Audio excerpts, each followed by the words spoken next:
Today I'm going to take you for another little wander around our plot, paying special attention to the flowers that are producing quite a show at the moment. It's the first week in June and the flowers are really getting into their own. This is our perennial border, which you've probably seen before.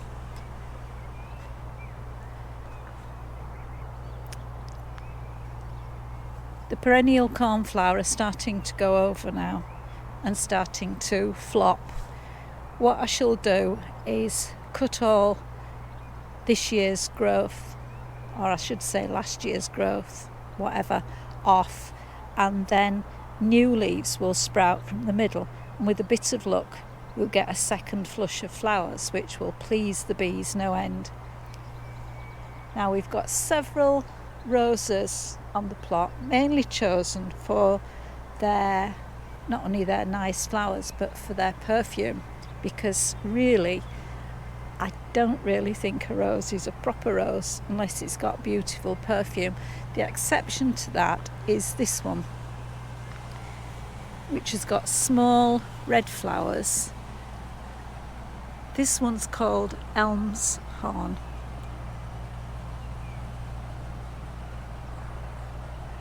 Then this one is pumping out some beautiful perfume at the moment. It's absolutely covered in flower. And this one is Jacqueline Dupré. Moving along, we have just coming out onto flower some achillea. I grew quite a few bits of achillea from seed last year, and they've made quite good bushes now. The dahlias that we planted a few weeks ago now, maybe a week ago, time flies, are just starting to show the odd bud,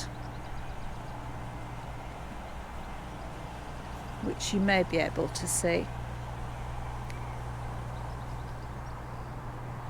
We've got more dahlias at home to plant, which might be a job for this week. The poached eggplants are going over. The little plant alongside the poached eggplant is a campanula. Not sure what sort it is because it was rescued from an overgrown plot along with quite a few friends.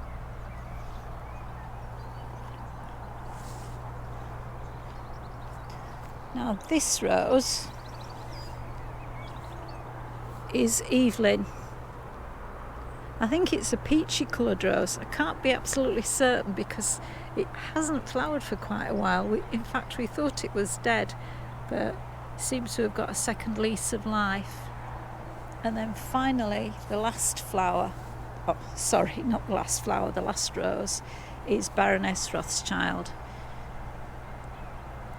which has got quite a few buds.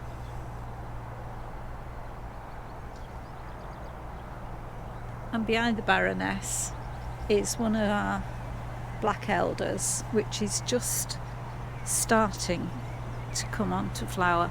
If you make elderflower wine with these flowers, the pink flowers, you actually get pink elderflower wine.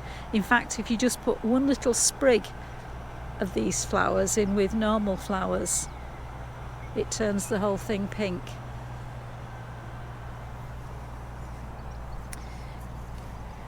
We've quite a battle keeping the weeds down in this bed, especially the bindweed. I'm going to show you why.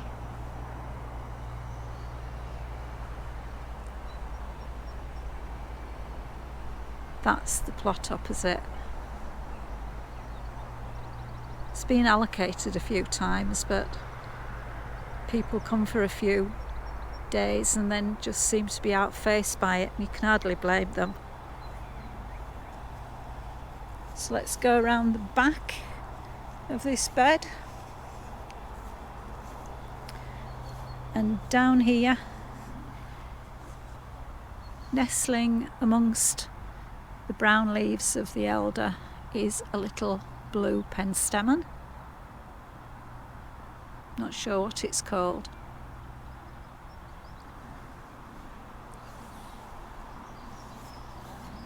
And then moving on, we have a clump of lupins, which are actually, the first flowers are actually starting to go over. More achillea.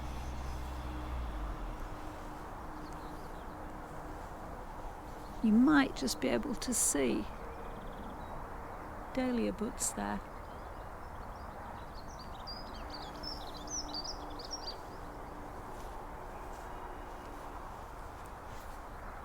That's what I mean about having a battle with weeds. I've pasted some of that weed killer gel onto that bindweed. Can't dig it out because the roots are in amongst another plant. And then we have another clump of lupins again. Some going over, but we've still some just starting to open up, and there's a bee taking full advantage of them. Don't know if you can spot him. Well, her it will be, won't it? There she is. And talking of bees, there's another one browsing the perennial cornflower. Just have a little wander now. Past the brassicas, which are growing really well.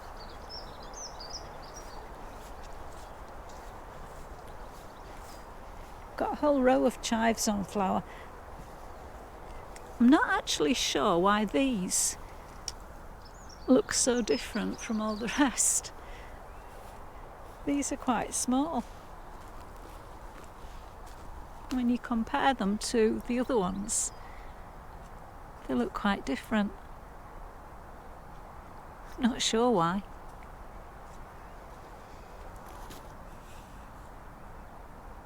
And bee there again. And there she goes. Let's go around the other side, past the mighty cardoon, which no doubt will be flattened by wind again this year. There's our sweet peas. One lot of sweet peas.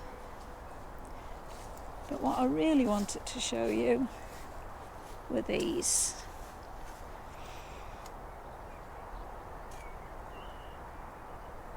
Self-sewn foxgloves.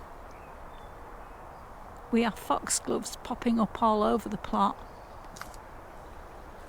But this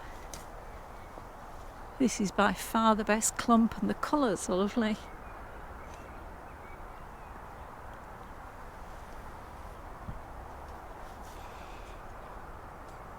It's almost a two-coloured one. It starts off yellow and turns purple.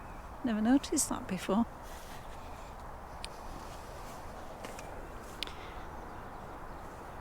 Do blackberry flowers count as ornamental? They should do. Lots of them. Martin busy digging while I swan around with his video camera. Right, let's move on.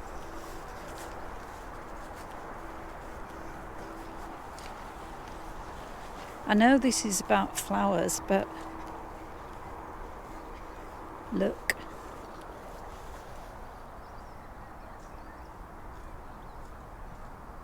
Red strawberries.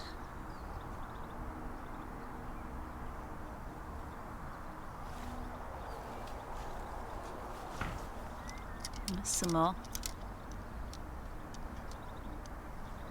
Be picking those later.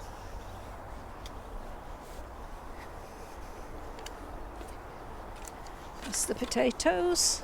There's some chrysanthemums there. More sweet peas. And then in front of the sweet peas is a whole row of annual flowers that have been sown or re-sown. The slugs had the first lot. Charming little beasts.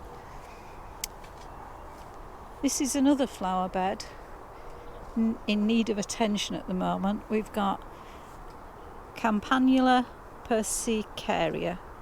I think that's what how you call it. Then there's Crocosmia, that's a yellow one called Solitaire.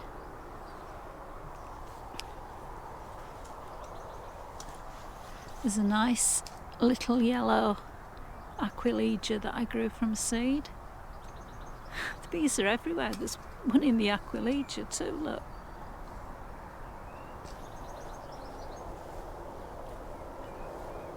There's another bee. They're everywhere. There's the poor kiwi. Just step over, give her a bit of attention, because the male doesn't. She has lots of flowers, lots of flower buds this year. There we go. Such a pity the male isn't showing any interest. He's not producing any flowers at all, which is rather typical of him. Clove artichoke's got a bud. Bees love them as well. If we move around,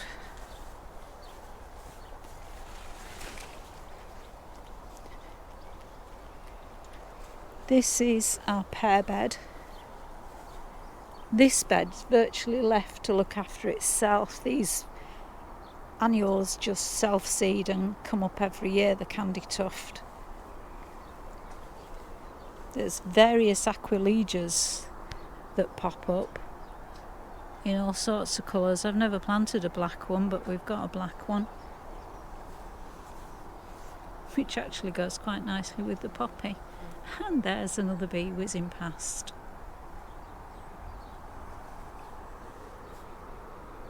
Lots of candy tuft. And more foxgloves.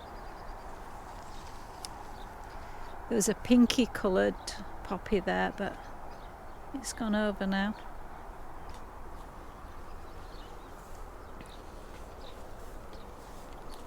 On the other side. I'm not actually sure what these are. They look like a sort of a perennial wallflower. They just arrived and they've spread. I've never planted any. I don't know where they've come from, but they're most welcome.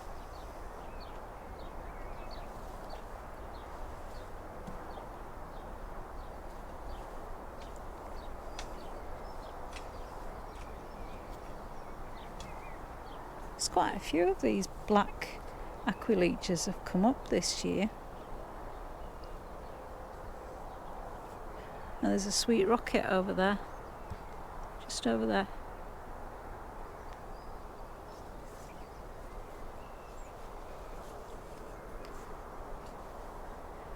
And then next to that bed is the blueberry bed. And we've got a couple of helianthemum. I think it's the bride. Not sure though. And then a plant that I think is called a cotyledon next to it. And then the forget-me-nots going over now. It's been beautiful. I really will have to get some more seed for next year, because I don't know whether the seed that it spreads will actually come true or not. And there's another helianthemum, or another bride. Just go on to the other side of the plot. This is the tayberry. I've just taken out, if we look down here, I've just retained about three new stems that were produced just recently. All the other stems have been cut out and they'll be trained in for next year. when these ones that have had fruit will be cut out.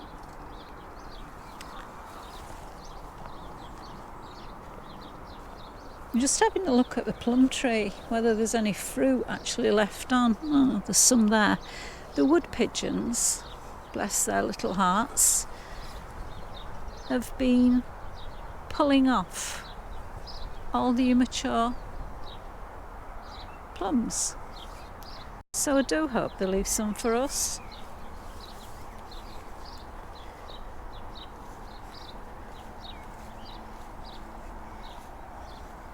Broad beans are looking a bit better. They're the ones we planted last. These ones have bucked up a little bit. And then more flowers. This time sweet rocket that I actually did plant rather than some that planted itself. I planted a lot more than this, but quite a lot of it seemed to have disappeared. Just got the odd clump of sweet williams that have managed to survive. Don't look at the weeds. Moving over here.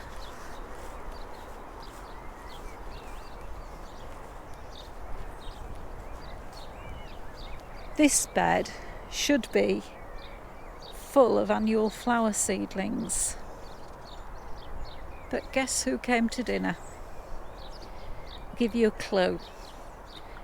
They're long, they're black, and they're slimy. And they're like little lawnmowers when it comes to new, fresh seedlings. So I've had to plant or re-sow the annual flowers and hope, just hope, that the slugs actually leave them alone. They've left the carrots alone this year. The carrots are doing fine. As are the parsnips. So I suppose if they were going to eat anything, they'll settle for the annual flowers. These ones were the ones that were planted in, well, last autumn. Should have been sown outside but weren't for various reasons. And one or two rather straggly specimens have managed to survive. They actually are bushing out a little bit now, so maybe I'll get some cut flowers from them. Who knows? Up there, all along the edge of these beds, are some potentilla bushes and some buddleia bushes. The potentillas have looked really nice, but they're going over now.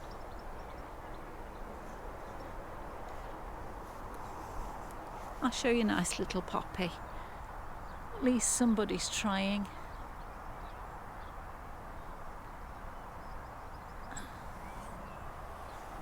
Oh, go on then.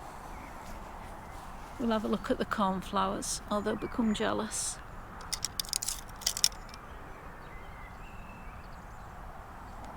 And then this Vigilia, or however you pronounce it, don't laugh, has been spectacular this year.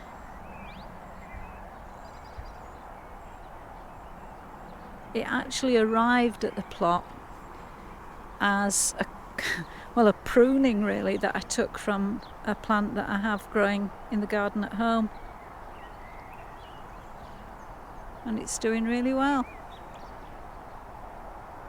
I'll just take you around the other side of that. Onions. I've been told I'm very dismissive of the onions. The onions are beautiful. The lavender's getting ready to flower. And the reason I wanted you to come round here is you may be able to notice, if I can find it now. Here we go. That some of the leaves are starting to turn green. on this, what should be a variegated plant, they'll have to be cut out. Otherwise, the whole plant will revert to green leaves, and I don't want that to happen because I like the variegation. I actually don't think that's too bad a place to leave you, with a view of all these lovely flowers. So for today, bye for now.